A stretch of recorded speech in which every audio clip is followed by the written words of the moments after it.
आप सभी का मेरे YouTube चैनल में हार्दिक स्वागत है। आज हम आपके लिए लेकर आए हैं एक अद्भुत और प्रेरणादायक पौराणिक कथा। यह कहानी है माता अनुसुईया के अद्वितीय पतिव्रत धर्म और त्रिदेवों की परीक्षा की। तो बिना किसी देरी के आइए शुरू करते हैं यह रोचक और ज्ञानवर्धक कथा। दत्तात्रेय जयंती का महत्व। दत्तात्रेय जयंती इसलिए महत्वपूर्ण है क्योंकि इस दिन पूजा अर्चना करने से आपको त्रिदेवों की कृपा साथ में प्राप्त हो सकती है। ब्रह्मा, विष्णु, महेश की अनुकंपा से भक्तों के जीवन में सुख समृद्धि का आगमन होता है। भगवान दत्तात्रेय की पूजा से व्यक्ति को आध्यात्मिक शक्ति भी प्राप्त होती है।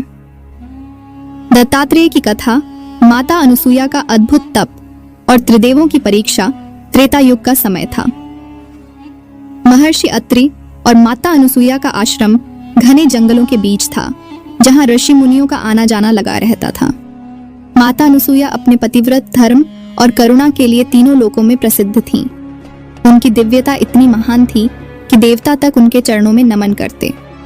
स्वर्गलोक में देवी लक्ष्मी, देवी सरस्वती और देवी पार्वती को जब नारद मुनि ने बताया कि माता अनुसुईया तीनों लोकों की सबसे श्रेष्ठ पतिव्रता स्त्री हैं, तो वे चकित हो गईं।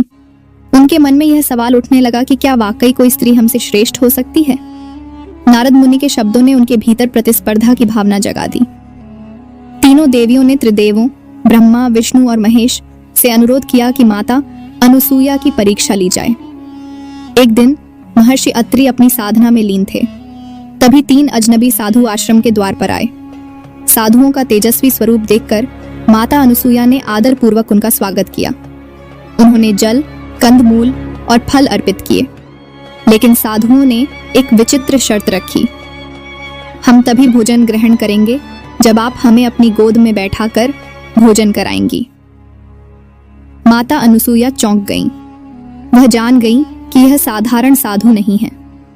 उनके मन में संशय उत्पन्न हुआ, लेकिन उन्होंने आतिथ्य धर्म को निभाने का निश्चय किया।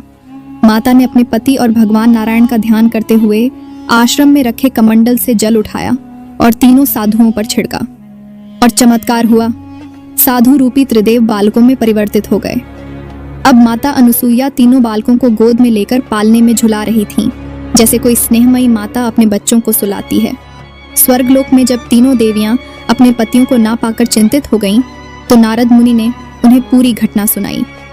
त्रिदेवियां तुरंत पृथ्वी पर माता अनुसुईया के आश्रम पहुंची। उन्होंने माता से अपनी भूल स्वीकार की और क्षमा याचना की। माता अनुसुईया ने बालकों को पूर्व स्वरूप में लौटाया। त्रिदेवों ने माता की तपस्या और पतिव्रत धर्म से प्रसन्न होकर वरदान मांगा। माता ने कहा, मैं चाहती हूँ कि आप तीनों मेरे पुत्र रूप में जन्म लें। त्रिदेवों ने प्रसन्न होकर यह वरदान दिया और माता अनुसुईया से आशीर्वाद लेकर अपने अपने लोक को लौट गए। इसके बाद त्रिदेवों के संयुक्त अवतार के रूप में भगवान दत्तात्रेय ने जन्म लिया। इस कथा में माता अनुसुईया का धैर्य, करुणा और त्रिदेवों की परीक्षा ने इसे अत्यंत रोचक और शिक्षाप्रद बना दिया। यह केवल एक कथा नहीं, बल्कि श्रद्धा, निष्ठा और धर्म का अनुपम उदाहरण है।